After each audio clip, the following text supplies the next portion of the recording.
옛날 사람들은 바다를 여행하는 것을 상당히 두려워했습니다.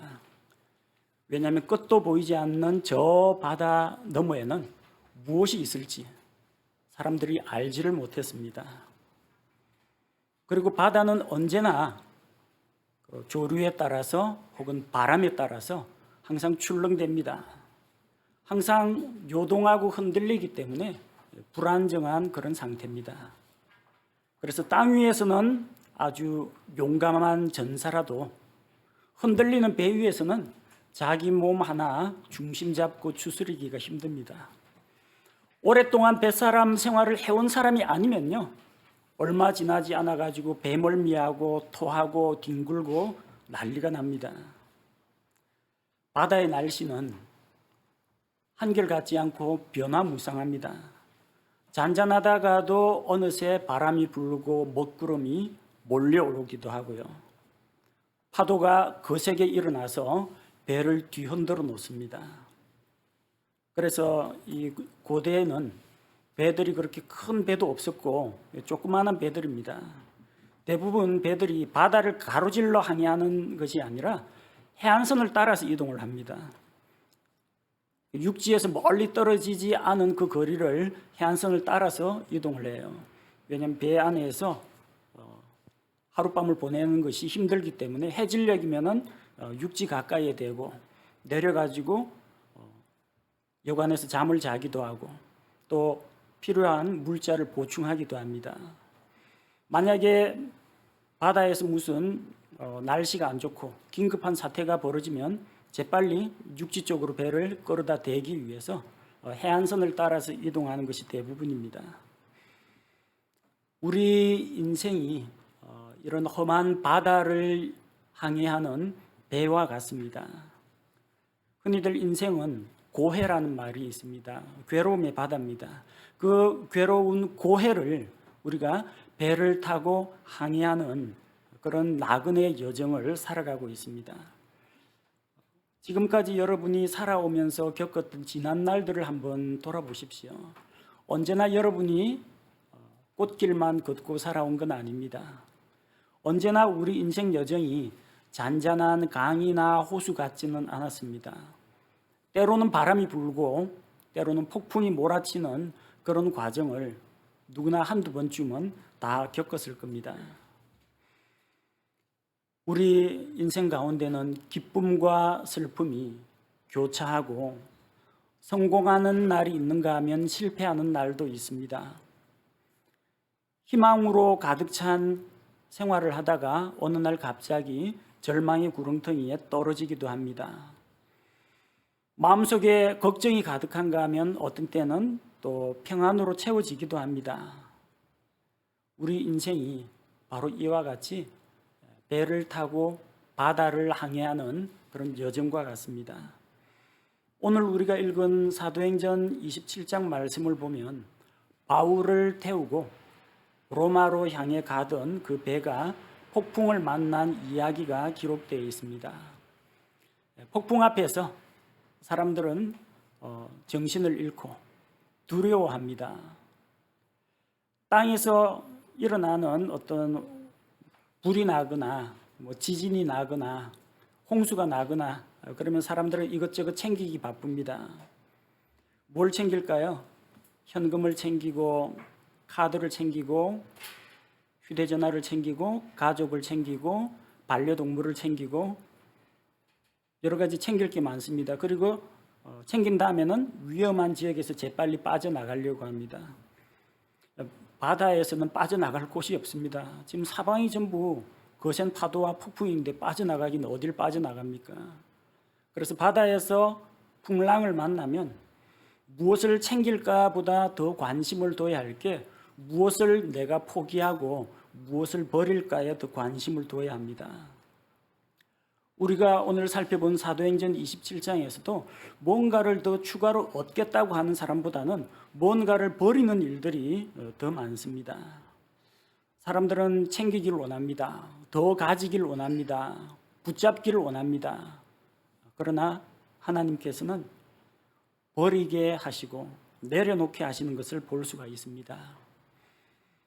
사도 바울이 탄 배가 폭풍을 만났을 때 사람들이 많은 것을 내려놓고 버렸던 것처럼 우리 인생에 어떤 폭풍을 만났을 때 우리가 무엇을 버려야 할지 살펴보고 이 말씀을 통해서 교훈을 받고자 합니다. 먼저 우리가 생각해야 할 것은 우리 인생에 언제든지 폭풍이 찾아올 수 있다. 이걸 기억해야 합니다. 인생의 폭풍은 누구에게나 찾아옵니다. 가난한 자에게도 찾아오고 부자에게도 찾아옵니다. 지혜로운 자도 폭풍을 만나고 어리석은 자들도 폭풍을 만납니다. 남자와 여자를 가리지 않습니다. 남자는 남자 나름대로의 어떤 고민거리가 있고 여자는 여자 나름대로 자기 인생에서 해결해야 될 문제, 넘어야 할 산들이 있습니다. 어린아이나 청년이나 노인이나 나이를 가리지 않고 이런 인생의 어려움은 찾아옵니다. 예수님 믿고 구원받았다고 해서 우리가 인생의 폭풍을 면할 수 있는 건 아닙니다. 믿지 않는 사람에게도 폭풍이 찾아오고 믿는 사람에게도 폭풍이 찾아옵니다. 차이점이 있다면 폭풍 가운데에서 우리가 믿고 의지할 하나님을 붙들고 있느냐, 아니면은 하나님을 믿지 않기 때문에 의지할 곳이 없느냐, 그 차이뿐입니다. 그리스도인이거나 그리스도인이 아니거나 인생의 폭풍은 누구에게나 찾아오기 마련입니다. 또한 인생의 폭풍은 한 가지 모습으로 찾아오지는 않습니다. 여러 가지 다양한 모습으로 찾아옵니다. 욥에게 찾아온 인생의 폭풍은 여러 가지였습니다. 재산을 잃었습니다. 사랑하는 자녀들을 하루아침에 다 잃어버렸습니다. 건강을 잃었습니다. 욥의 아내가 차라리 하나님을 저주하고 죽으라고 조롱을 합니다. 자기를 위로하겠다고 찾아온 욥의 친구들조차도 욥을 이해하지 못하고 네가 무슨 잘못한 게 있으니까 하나님께 벌 받는다, 그렇게 욥을 정죄했습니다. 인생의 폭풍 가운데에서는 이렇게 재산을 잃어버리고 건강을 잃어버리고 소중한 사람들을 잃어버리는 그런 일도 있습니다. 요셉은 형들에게 배반을 당해서 팔려서 종의 신세가 되었습니다. 보디발의 집에서는 억울한 누명을 쓰고 감옥에 갇혔습니다. 그에게는 여러 가지 안 좋은 일들이 겹쳐서 일어났습니다. 배반당하고 이런 일들이 요셉을 연단하는 인생의 폭풍이었습니다. 다윗은 사울의 미움을 받아서 쫓기는 생활을 했습니다. 사울이 죽고 나서 이스라엘을 다스리는 왕이 되었지만 이번에는 자기 아들 압살롬이 자기를 배반하고 반역을 일으켰습니다. 다윗의 인생도 결코 평탄하진 않았습니다. 많은 싸움을 싸워야 했고 수많은 죽음의 고비를 넘겨야 했고 또 그 가운데에서 눈물로 하나님을 의지하고 부르짖는 그런 어두운 생활이 계속되었던 것입니다. 사도 바울은 예수님을 믿고 구원을 받아 예수 그리스도의 사도가 되었지만 그의 인생 여정은 평탄하지 않았습니다. 동족인 유대인들로부터 배척을 받았습니다. 믿지 않는 이방인들조차도 어떤 이는 믿지만 어떤 이는 믿지 않으므로 바울을 미워하고 쫓아냈습니다. 매맞기도 하고 사람들이 돌로 치기도 하고 여러 날 자지도 못하고 굶주리고 감옥에 갇히기도 여러 번 했습니다. 바울 역시 수많은 인생의 폭풍을 겪었습니다. 왜 우리에게 이런 어려움이 찾아올까요? 왜 우리 인생에 폭풍이 찾아올까요? 여러 가지 이유가 있습니다. 삼손처럼 자신의 죄와 잘못 때문에 찾아오는 폭풍도 있습니다. 요셉과 같이 자기는 잘못한 것이 없지만 주변 사람들이 자기를 시기하고 미워하여 이런 어려움을 겪을 수도 있습니다.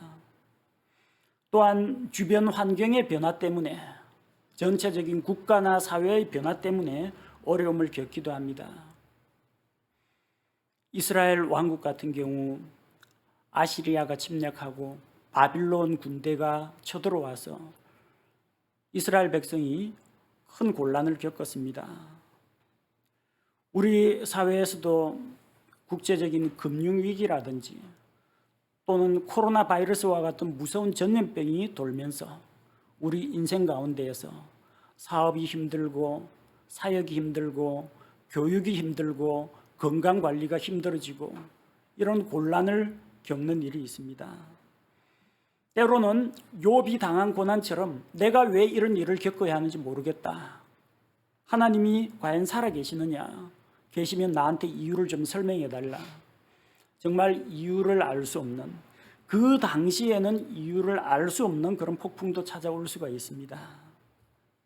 여러분, 인생의 폭풍은 이렇게 사람을 가리지 않고 또 여러 가지 다양한 모습으로 우리에게 찾아옵니다. 인생의 폭풍을 만났을 때 우리는 무엇을 할 수 있을까요? 우리 힘으로 제어할 수 없는 저 거센 바람과 성난 바다 물결 앞에서 무엇을 할 수 있겠습니까? 오늘 성경 말씀을 통해서 바로 그런 삶의 지혜를 배우고자 합니다. 폭풍을 만났을 때 무엇을 버려야 할 것인가? 첫 번째로 무거운 짐들을 버려야 합니다. 배에는 너무 많은 짐을 실었으면 곤란합니다. 세월호가 침몰한 그 사고의 원인에 대해서 아직까지 모든 것이 완벽하게 다 밝혀지진 않았습니다. 그런데 배가 그렇게 급속하게 균형을 잃고 기울게 된 그 원인은 뱃머리를 급히 돌릴 때, 급선회할 때 배 안에 있는 화물들이 제대로 묶여 있지 않아 가지고 회전을 하면서 화물이 한 곳으로 쏠리면서 배가 무게 중심을 잃고 빠르게 침몰했다. 그것이 지금까지 알려진 결론입니다. 폭풍이 몰아칠 때 무거운 짐들을 많이 안고 있으면 배가 가라앉기 쉽습니다. 균형을 잃고 한쪽으로 쏠리기 쉽다는 겁니다. 18절 말씀해 보니까 폭풍으로 우리가 심히 요동하게 되므로 다음날 그들이 배를 가볍게 하고, 폭풍으로 인해서 배가 이렇게 많이 흔들릴 때는 무거운 짐들을 버려야 됩니다. 요나가 탄 배가 폭풍을 만났습니다. 그때도 배에 타고 있던 선원들이 배 안에 있는 물건들을 바다로 던졌습니다. 그 사람들 배 안에 화물 실어가지고 다음 항구까지 전달해주고 배삭스를 받습니다. 그 안에 그 화물의 주인인 상인들도 타고 있습니다. 그런데 지금 중요한 것은 화물이 아닙니다. 사람 생명입니다. 그래서 자기 짐들을 바다에 던져버리는 겁니다. 우리가 거친 인생의 바다를 헤치고 믿음으로 항해할 때 무엇보다도 필요한 것은 무거운 짐을 벗어버려야 합니다. 히브리서 12장 1절 말씀을 보겠습니다. 히브리서 12장 1절. 그러므로 증인들이 이렇게 큰 구름을 이루며 또한 우리를 둘러싸고 있으니 모든 무거운 것과 너무 쉽게 우리를 얽어매는 죄를 우리가 떨쳐버리고 인내로 우리 앞에 놓인 경주를 달리며, 모든 무거운 것과 우리를 얽어매는 것을 떨쳐버려야 한다는 겁니다. 무엇이 가장 무겁겠습니까? 여러분 인생 가운데에서 제일 무게가 많이 나가는 게 무엇입니까? 그것은 무거운 죄입니다. 죄의 짐이 가장 무겁습니다. 마음속에 품고 있는 걱정과 근심, 부정적인 생각, 이것도 무거운 짐입니다. 우리의 마음을 내리누르고 잠들지 못하게 하고 우리 인생을 피폐하게 만드는 무거운 짐들입니다. 알 수 없는 미래에 대한 막연한 두려움, 이런 것 역시 우리를 억압하고 누르는 짐입니다. 이 험한 바다를 헤쳐나가는 인생의 항해길에서 이런 무거운 짐들을 잔뜩 안고는 쉽게 쓰러지고 맙니다. 버려야 합니다. 내려놓아야 합니다. 어디로 버려야 합니까? 어디로 내려놓아야 합니까? 우리에게 있는 무거운 짐들을 주님께 맡겨야 합니다. 주님께 맡길 때 주께서 우리의 짐을 대신 지시고 우리의 모든 문제를 해결해 주시기 때문입니다. 나 혼자서 이 짐을 감당할 수가 없습니다. 내 마음속에 있는 걱정과 염려, 불안한 마음 하나님께 맡겨야 합니다. 나에게 아직 해결되지 못한 죄의 문제가 있다면 예수 그리스도의 십자가 앞으로 가지고 나아와야 합니다. 시편 55편 22절 말씀을 보겠습니다. 시편 55편 22절 내 짐을 주께 맡기라. 그러면 그분께서 너를 붙드시고 의로운 자가 흔들리는 것을 결코 허락하지 아니하시리로다. 아멘. 내 짐을 주께 맡기라. 폭풍이 치는 바다에서 배에 탄 사람들은 자기의 무거운 짐을 바다에 던져버렸습니다. 그러나 여러분 마음속에 있는 걱정과 근심 또한 미래에 대한 두려움은 어디에다 집어던질 것입니까? 이것은 우리가 끄집어내서 어디다 버릴 데가 없습니다. 주님께 맡겨야 합니다. 오 주님, 나를 대신하여 이 무거운 짐을 대신 지어 주옵소서. 그리고 주님의 평안으로 내 마음을 채워 주옵소서. 무거운 짐을 벗어버려야 우리가 나그네 인생길 그리고 인생의 항해길을 순탄하게 나아갈 수가 있습니다. 두 번째, 무엇을 버릴 것인가? 배에 대한 제어권을 버려야 합니다. 뜻밖의 이야기라서 놀라는 분도 있을 텐데 제어가 안 되면 제어를 포기해야 됩니다. 여러분 우산 쓰고 있는데 바람이 거세게 불어가지고 우산각도 이렇게 했다 저렇게 했다 막 그러죠. 결국은 우산 뒤집힙니다. 바람을 받아가지고요. 우산을 아무리 이리저리 비틀어봤자 결국은 그 우산을 끌어안고 있는 한은 우산 뒤집히고 날아가고 사람까지도 날아갑니다. 내 힘으로 바람을 제어할 수가 없을 때에는 내려놓는 것이 한 가지 방법입니다. 15절 말씀을 보십시오. 15절에 보니까 배가 휘말려서 바람을 뚫고 나아갈 수 없으므로 바람이 몰고 가게 하니라. 고대의 배는 두 가지 힘으로 움직입니다. 하나는 돛을 가지고 돛을 쫙 올리면 바람이 뒤에서 순풍이 불어주면은 그 바람을 받아가지고 배가 앞으로 쫙 나갑니다. 돛담배처럼요. 바람이 그러면 역풍으로 불면 어떡하냐? 역풍으로 불어도 삼각 돛을 올려가지고 역풍으로 불면 배가 뒤로 밀려날 것 같죠? 아닙니다. 이 돛을 올려가지고 바람이 부는 그 힘을 역으로 이용해서 곱게는 못 나가지만 그 요트 조정하시는 분처럼 오른쪽으로 갔다 왼쪽으로 갔다 지그재그로 움직이면서 앞으로 나아가게 됩니다. 유체역학에서 그 베르누이의 정리를 이용해서 그렇게 앞쪽에서 맞바람이 불어와도 돛을 펴가지고 그 바람의 힘을 역이용해서 앞으로 나아가는 방법이 있어요. 폭풍 앞에서는 아무 소용없습니다. 돛을 아무리 이리 비틀고 저리 비틀고 해봤자 소용없어요. 사방이 전부 다 광풍이 미친 듯이 부는데 돛을 뭐 이런 모양으로 하고 저런 모양으로 하고 각도를 비틀고 아무 의미 없어요. 또 한 가지 힘은 밑에서 이제 수부들이 노를 젓는 겁니다. 노 젓는 힘으로 나아가요. 그런데 파도가 거세게 일어나면은 이 노를 아무리 힘써 저어도 배가 안 나갑니다. 예수님 제자들이 해봤어요. 갈릴리 바다에서 배를 타고 바다 건너편으로 가는데 맞은편에서 사나운 바람이 불어오는데 밤새도록 노를 젓는데 바다 한복판, 갈릴리 호수 한복판 배가 나아가질 못합니다. 노를 젓는 사람의 힘은 그 거센 자연의 바람의 힘을 이길 수가 없다는 겁니다. 그래서 배가 바람을 뚫고 나아갈 수가 없을 때에는 노를 젓는 것도 돛을 올리는 것도 아무런 의미가 없다는 겁니다. 그래서 이 선원들은 어떻게 했느냐? 자기들 힘으로는 폭풍을 뚫을 수 없다.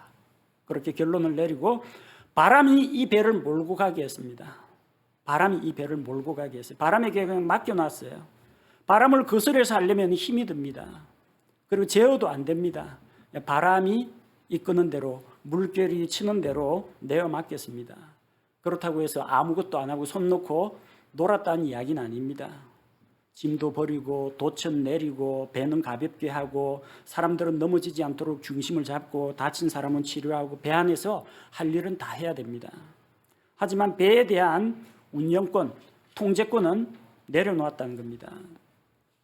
거대한 폭풍 앞에서 사람이 배를 제어할 수 없을 때는 제어권을 내려놔야 합니다. 예수님을 태우고 가던 배가 폭풍을 만났습니다. 예수님은 한참 피곤해가지고 주무시고 있었습니다. 배에 물이 들어왔어요. 제자들은 배가 가라앉지 않도록 하기 위해서 아마 물을 퍼냈을 겁니다. 근데 그릇으로 물 패는 것보다는 파도가 한번 철썩 치면은 배 안에 물이 가득 들어옵니다. 배에 물이 들어와가지고 거의 잠기게 되었다고 했습니다. 이건 물 퍼낸다고 어떻게 할 수 있는 게 아닙니다. 제자들이 배를 타고 가다 폭풍을 만났습니다. 힘겹게 노를 저었습니다. 그래도 소용이 없습니다. 예수님께서 그들에게 오셔서 문제를 해결해 주셨습니다. 배를 흔드는 것은 바람과 파도의 힘입니다. 바람이 멈추기 전에는 파도도 멎지 않습니다. 우리 중에 휘몰아치는 저 폭풍을 자기 뜻대로 제어할 수 있는 사람은 아무도 없습니다. 우리는 내 인생이나 내 인생에 영향을 미치는 주변 환경을 내 뜻대로 제어할 수 없습니다. 모든 것이 내 뜻대로 내 마음먹은 대로 된다면 걱정할 게 없겠죠. 생각만 하면 되고 상상만 하면 되고 계획하고 실천만 하면 되니까. 그러나 그렇게 안 됩니다. 우리는 자기가 안고 있는 조그마한 약점, 작은 어떤 습관 하나도 고치기가 참 힘들어요. 내 생각과 내 감정도 내가 마음대로 다스리지를 못합니다. 우리 자녀들 어릴 때부터 기도로 양육하고 있죠. 부모님 뜻대로 잘 커줍니까? 쉽지가 않아요. 하물며 우리 자녀들이야 뭐 내 영향권 안에 있다고 하지만 영향권 밖에 있는 사람들의 마음, 나를 미워하고 대적하는 사람들의 마음 내가 변화시킬 수 있습니까? 나는 할 수가 없습니다. 우리를 에워싸고 있는 국제 질서, 대한민국의 정치, 경제, 사회적인 상황 내 인생에 영향을 미쳐요. 내가 그거 바꿀 수 있느냐? 못 바꿉니다. 나한테는 제어권이 없습니다. 그럼 어떻게? 포기하고 자포자기하고 아무것도 하지 말고 인생을 포기해야 되느냐? 아닙니다. 제어권을 내려놓으라고 했어요. 누구 앞에요? 주님 앞에. 오직 주님만이 우리가 탄 배와 거센 폭풍을 제어할 수가 있기 때문입니다. 우리 찬송가 703장에 보면 큰 물결이 설레는 어둠 바다 그 찬송이 있어요. 가사에 이 풍랑에 배 저어 항해하는 주 예수님 이 배의 사공이라. 내가 사공이 되어가지고 주님 조금만 참으십시오. 이거 내가 해치고 나갈 테니 열심히 노져 보십시오. 안 됩니다. 제자들이 얼마나 힘써 노졌고 물 퍼냈습니까? 소용없어요. 어떻게 했어요? 예수님 깨웠어요. 예수님, 우리가 죽게 되었습니다. 일어나십시오. 지금 주무실 때가 아닙니다. 여러분 인생에 폭풍이 찾아왔을 때 혹시 우리 마음속에 들어와 계신 예수님 주무시고 계신 거 아닙니까? 그렇다면 주님을 깨워야 합니다. 주님께 제어권을 드려야 됩니다. 주님, 이 배는 제 힘으로는 도저히 안 되겠습니다. 주님, 제 인생에 이 항해길은 너무나 힘듭니다. 주님께서 키 잡으십시오. 주님께서 운전하십시오. 주님께 제어권을 내어드려야 합니다. 제어권을 버리란 말이 자포자기 상태가 되라는 이야기가 아니라 내가 할 수 없기 때문에 할 수 있는 주님께 모든 것을 내어드리라는 이야기입니다. 마가복음 4장 39절 말씀을 보겠습니다. 마가복음 4장 39절 그분께서 일어나 바람을 꾸짖으시며 바다에게 이르시되 잠잠하라 고요하라 하신즉 바람이 그치고 매우 고요하게 되거늘. 거센 풍랑도 예수님의 말씀, 하나님의 말씀 그 한마디에 고요하게 잔잔하게 바뀌었다는 겁니다. 우리가 할 수 있는 영역이 아닐 때에는 하나님의 도우심을 구해야 합니다. 우리가 자기 인생과 우리 앞에 닥친 폭풍을 다스릴 수 없다면 전능하신 주님께 찾고 맡기고 부르짖어야 합니다. 비가 막 쏟아지는 앞이 안 보이는 그런 어두운 밤길에 운전하는 거 힘들죠. 운전하는데 자신이 없다면 운전 잘하는 사람한테 핸들을 맡겨야 됩니다. 내 인생의 핸들은 누가 잡고 있습니까? 만약 지금까지 내가 잡았다면 운전석을 주님께 양보해야 됩니다. 우리는 예수 그리스도를 가리켜서 주님, 주님이라고 부릅니다. 무슨 주님입니까? 죄에서 구원하신 구원자 주님. 우리가 처음 예수님을 만났을 때 구원자이신 주님을 만났습니다. 그래서 구원받았습니다. 죄 용서 받았습니다. 천국 약속 받았습니다. 그럼 이제 예수님은 볼 일 없습니까? 나를 죄에서 구원하신 구원자 주님, 이제는 예수님이 필요 없습니까? 아닙니다. 우리는 예수 그리스도를 구원자인 동시에 내 인생의 주인, 내 마음속의 주인으로, 그 주님으로 모셔드렸습니다. 온 우주 만물 가운데에서 우리 하나님께서 주인이신 것처럼 우리 마음속에서도 똑같은 자리를 내어드려야 합니다. 하나님을 우리 인생의 주인으로 삼고 내 속에 들어와 계신 예수님께 나의 모든 것을 맡기고 이제는 주님께서 일하시게 해야 합니다. 내가 할 수 없을 때 할 수 있는 주님께서 배의 키를 잡아주십니다. 이 험한 날씨 속에서도 주님께서 자동차 핸들을 잡아주시고 우리 대신 운전해 주십니다. 세 번째로 우리가 기억해야 할 것은 무엇을 버릴 것인가? 중요한 것을 위해서는 덜 중요한 것을 버려야 합니다. 좋은 것은 가장 좋은 것의 적이다, 그런 말도 있습니다. 가장 중요한 것을 위해서는 조금 덜 중요한 것, 우선순위가 떨어지는 것은 버릴 수 있어야 합니다. 19절에 보니까 뭘 버렸느냐? 사흘째 되는 날에는 우리가 배에 밧줄 감는 기구를 우리 손으로 버리니라. 배에 보면은 아주 좀 무거운 기구가 있는데 밧줄 감는 기구가 있어요. 여러 개 도르래 같은 것도 연결되어 있고요. 이걸 돌려가지고 그냥 안 돌려져요. 사방에서 각각 그 키 한쪽을 잡고 원반같이 생긴 것을 여러 사람이 돌려야 겨우 톱니바퀴에서 돌아가고 이 돛이 올라가기도 하고 내려가기도 하고 아래쪽에 있는 닻을 끌어올리기도 하고 바닷속에 닻을 내리기도 하고 화물 같은 것들을 싣고 내릴 때에도 바로 이 밧줄 감는 기구를 사용합니다. 도르래, 톱니바퀴, 쇠사슬로 구성되어 있기 때문에 상당히 무겁고 혼자서 이거 못 돌립니다. 그런데 이 유용한 기구가 정말로 배에서는 중요한 역할을 하긴 합니다만 이제는 필요가 없습니다. 사람이 지금 죽느냐 사느냐 하는 문제인데 배에 있는 짐도 다 버렸는데 이제는 돛 펼칠 것도 아니고 돛도 내렸는데 이 밧줄 감는 기구가 있으면 뭐하고 없으면 뭐하겠습니까? 어쨌든 무게를 가볍게 해야 되니까 그 중요한 기구를 그냥 바다에 버렸습니다. 조금 힘들어지긴 할 겁니다. 그러나 지금은 어쨌든 배를 가볍게 해야 되기 때문에 덜 중요한 것은 버렸습니다. 38절에 보면은 또 버린 게 있습니다. 양식을 버립니다. 사도행전 27장 38절에 보니까 그들이 충분히 먹고 배를 가볍게 하며 밀을 바다에 버리니라. 밀이라는 것은 그 사람들 양식입니다. 배에 탄 사람들이 자기들이 먹을 식량을 버렸습니다. 이 양식도 무게가 꽤 많이 나갑니다. 양식을 버리는 건 아깝습니다. 이거 버리면 나중에 먹을 게 없어서 굶어 죽지 않겠느냐 걱정이 되겠죠. 물에 빠져 죽은 사람은 양식 못 먹습니다. 지금 굶어 죽는 거는 한 2, 3일간 많이 먹고 2, 3일간 버티면 됩니다. 그런데 지금 당장 파도에 배가 깨져나가고 사람이 죽게 생겼는데 양식이 무슨 소용입니까? 양식이 소중합니까? 생명이 소중합니까? 누가복음 12장 23절. 누가복음 12장 23절을 보니까 생명이 음식보다 소중하며 몸이 옷보다 소중하니라.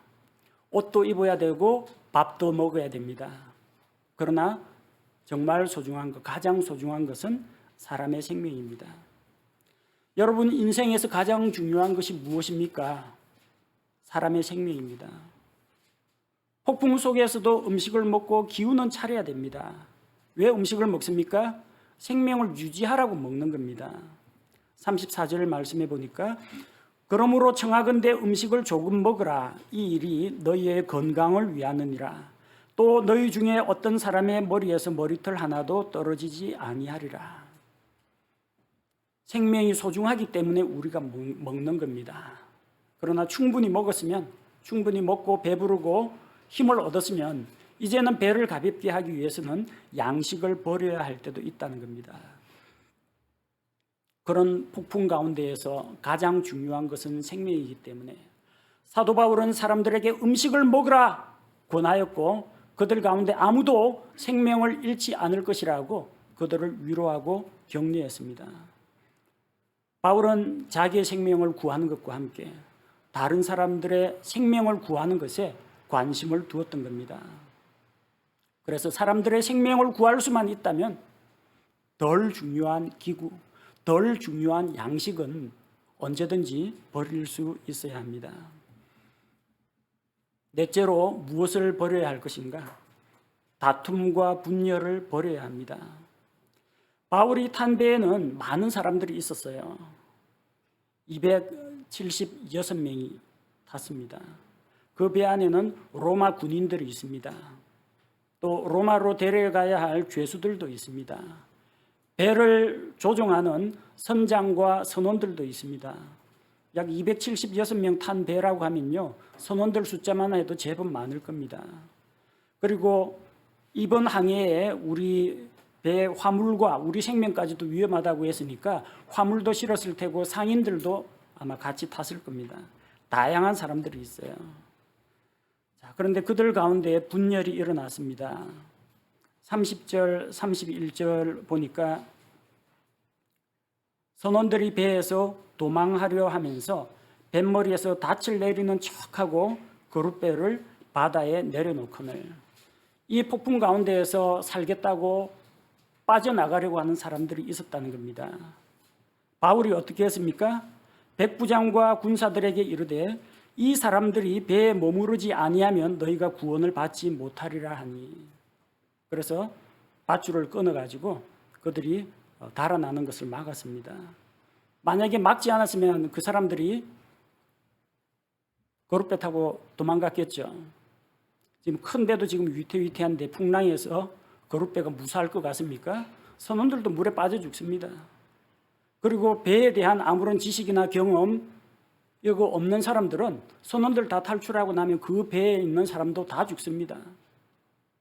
의견이 갈리고 분열이 일어나면은 도망간 선원들도 죽고 배에 타 있는 바울 일행과 상인들도 다 죽습니다. 그래서 바울은 너희만 도망가느냐, 같이 죽자, 그런 결심으로 그들의 탈출을 막은 게 아닙니다. 다 같이 살자라는 취지에서 그들이 탈출하는 것을 막았다는 겁니다. 폭풍이 치는 바다에서 도망갈 데가 어디 있습니까? 당장 보기에는 부서져가는 큰 배보다는 거룻배 타고 노저가면 살 것 같지만 그러면 아무도 살지 못합니다. 도망간 선원들도 죽고 선원들이 팽개치고 간 승객들도 같이 죽는 겁니다. 폭풍을 만났을 때 같은 배를 탄 사람들 사이에서 다툼과 분열이 일어나서는 안 됩니다. 또 한 차례의 분열이 또 일어납니다. 배가 암초에 걸려서 움직이지 못하게 되고 또 배의 뒷부분은 막 파도에 깨어져 나갑니다. 이러다가 배가 깨어지면은 죄수들이 헤엄쳐가지고 도망갈까봐, 헤엄쳐서 도망은 어디를 갑니까? 그 바다에서. 그래서 군사들은 죄수들이 헤엄쳐서 달아날까봐 죽이자고 합니다. 이번에는 조금 더 다르네요. 이쪽 한 번은 선원들이 자기 생명 살리겠다고 자기들만 도망가려고 했는데 이번에는 배에 있는 군사들이 죄수 잃어버리면 로마 군인들이 책임져야 됩니다. 자기 목숨으로 책임을 져야 됩니다. 그래서 나중에 문책이 두려우니까 아직 재판도 받지 않은 죄수들을 모조리 죽여버리자고 했습니다. 적어도 죄수 잃어버리거나 도망간 건 아니니까. 바울은 그것을 막았습니다. 바울을 호송하는 백부장이 그것을 막았습니다. 바울은 분명히 사람을 살리겠다고 했거든요. 사람들이 분열해가지고 모두 다 죽는 것보다는 같이 힘을 모아서 함께 살고자 하는 것이 바울의 생각이었습니다. 24절에서 하나님께서 바울에게 약속하신 바가 있습니다. 이르되 바울아 두려워하지 말라. 내가 반드시 카이사르 앞에 가야 하리라. 카이사르는 로마에 있습니다. 로마까지 가야 됩니다. 보라 하나님께서 너와 함께 항해하는 자들을 다 내게 주셨느니라 하였으니. 바울과 함께 항해하는 배 탄 276명 아무도 죽지 않고 무사히 로마에 간다고 하나님께서 약속했습니다. 그래서 선원들의 탈출을 막았습니다. 백부장도 그 바울의 말을 듣고 죄수들 다 죽이라고 하면 아직 재판도 받기 전인 바울까지 죽게 됩니다. 그래서 백부장은 사람들을 살리려고 했습니다. 폭풍 가운데에서 죽이자는 사람이 있고 살리자는 사람이 있습니다. 살리는 방안을 택해야 합니다. 백부장은 헤엄칠 줄 아는 사람은 먼저 바다로 뛰어들어서 육지에 오르게 했습니다. 도망갈 데 없어요. 그 앞에 있는 조그마한 섬, 그거 말고는 바다에 있으면 다 죽습니다. 헤엄칠 줄 모르는 사람은 널빤지나 배에 부서진 조각을 붙들고 물통 같은 거 껴안고 어쨌든 해안선 쪽으로 상륙하도록 했습니다. 그래서 결국은 다 살았습니다. 안 죽고 살았습니다. 감사한 일이죠. 폭풍 가운데서 우리는 살아야 합니다. 가장 소중한 사람의 생명 살려야 합니다. 내 인생 여정 가운데서 어떤 폭풍이 몰아칠지라도 그 가운데에서 생명은 유지해야 합니다. 또한 나의 생명을 유지하는 것뿐만 아니라 함께 있는 일행들의 생명을 살려야 합니다. 우리가 다툼과 분열을 버릴 때 나도 살고 나와 함께 있는 사람들도 같이 살 수 있다는 것을 기억하시기 바랍니다. 다섯 번째, 무엇을 버려야 하느냐? 최악의 경우입니다. 최악의 경우에는 배를 버려야 할 때도 있습니다. 바울 일행이 탄 배는 이제 다시 사용할 수 없을 정도로 깨어졌습니다. 남은 게 뭐가 있습니까? 돛도 이제 바람에 다 찢기고 헤어져서 못 쓸 테고, 그리고 돛을 올리고 또 닻을 내릴 수 있는 그 밧줄 감는 기구도 내다 버렸죠. 암초에 걸려가지고 사나운 파도에 배 뒷부분은 계속 깨어져 나가죠. 이 배는 쓸 수가 없습니다. 사람들은 자기들이 배에 실은 물건도 포기했습니다. 선장과 선원들은 배를 버리기로 결정했습니다. 보통 일이 아닙니다. 보통 선장과 선원들은 배와 같이 자기 운명을 같이 합니다. 다른 승객들은 무사히 구명보트로 내려주더라도 자기들은 마지막 배와 함께 최후를 같이 하는 사람들입니다. 근데 이제는 이 배는 더 이상 살릴 가능성이 없어요. 깨끗하게 배를 포기했습니다. 배는 버려도 사람은 살려야 합니다. 그 결과 그들은 전원 생존했습니다. 배 잔해는 아마 멜리데 섬 앞쪽에 암초에 걸려서 이리저리 파손되었겠지만 276명 가운데 아무도 헤어지지 않았고 아무도 죽지 않고 다 살아남았습니다. 멜리데 섬에 상륙해서 그들은 새로운 배로 갈아타고 그리고 로마로 다시 여행을 했습니다. 욥은 재산과 자녀들을 잃었습니다. 건강을 잃었습니다. 아내에게 조롱을 받고 친구들로부터 버림을 받았지만 그러나 그는 생명을 잃지 않았습니다. 하나님을 향한 믿음을 잃지 않았습니다. 끝까지 살아남았습니다. 그리고 하나님께서 갚아주시는 복을 경험했습니다. 바울은 많은 것을 잃어버렸습니다. 예수님을 따라가면서 자기가 쌓아온 학벌과 인맥과 명성을 모두 잃어버렸습니다. 가말리엘 랍비 밑에서 배워서 최고의 학벌을 가지고 나중에 유대 종교에서 큰 지도자가 될 수 있는 그 사람이 천막 만드는 그런 일을 해가면서 하루하루 벌어가지고 먹고 살면서 험한 선교 여행을 다녔습니다. 그가 살아있는 동안 수많은 어려움을 겪었고 생명의 위협을 받았습니다. 그러나 그는 하나님의 말씀, 생명의 복음을 전했습니다. 마침내 그는 자기의 목숨을 잃어버렸습니다. 순교를 당했습니다. 그러나 하나님께서 주신 구원은 잃지 않았습니다. 하나님께서 그에게 주신 영원한 생명과 하나님께서 약속하신 천국과 주님께서 약속하신 생명의 관은 결코 잃지 않았던 것입니다. 우리가 인생의 폭풍을 만나서 모든 것을 잃어버린다고 할지라도 언제나 우리는 다시 시작할 수가 있습니다. 사업이 망해도 다시 재기할 수가 있습니다. 건강을 잃어버려도 또한 병에서 회복되기 위해서 많은 재물을 소비했다 할지라도 건강을 회복한 다음에는 다시 잃어버린 것들을 되찾을 수가 있습니다. 가장 중요한 것은 우리의 생명입니다. 우리의 영원한 생명, 우리의 영원한 구원, 이것은 결코 빼앗기지 않습니다. 인생 항해 가운데서 힘들고 어려운 일을 만날지라도 우리는 살아있기만 하면은 다시 시작하고 다시 인생 여정을 항해할 수가 있다는 것을 기억해야 합니다. 최악의 경우 배를 버린다고 하니까 목숨을 잃는 걸로 오해하시는 분들이 있을 것 같습니다. 배는 우리를 태우고 가는 수단이지 우리의 생명은 아닙니다. 우리는 하나님께서 이 풍랑을, 이 폭풍을 해치고 무사히 바울 일행을 로마로 데려가신 것처럼 우리 인생에서 어떤 어려움과 생명의 위협과 물질의 어려움을 겪는다 할지라도 혹은 건강을 잃어서 힘든 가운데 있다고 할지라도 하나님께서 그 모든 난관을 돌파하고 마침내 안전한 곳으로 데려가실 것을 믿습니다. 우리가 예수님을 믿는다고 또 구원받았다고 해서 우리 인생에 불어닥치는 질병, 사고, 재난, 고난, 전염병 이거 하나도 안 겪는다 그런 이야기는 아닙니다. 우리 인생에는 어떤 이유로든지 예기치 않게 여러 가지 폭풍이 불어닥칠 때가 있습니다. 인생의 폭풍을 만났을 때 우리는 무거운 짐을 주님 앞에 내려놓고 불필요한 것들을 버려야 합니다. 그리고 주님을 우리의 마음과 우리 삶의 중심에 모시고 주님께 우리 삶의 주도권을, 우리 인생의 핸들을 주님께 맡겨야 합니다.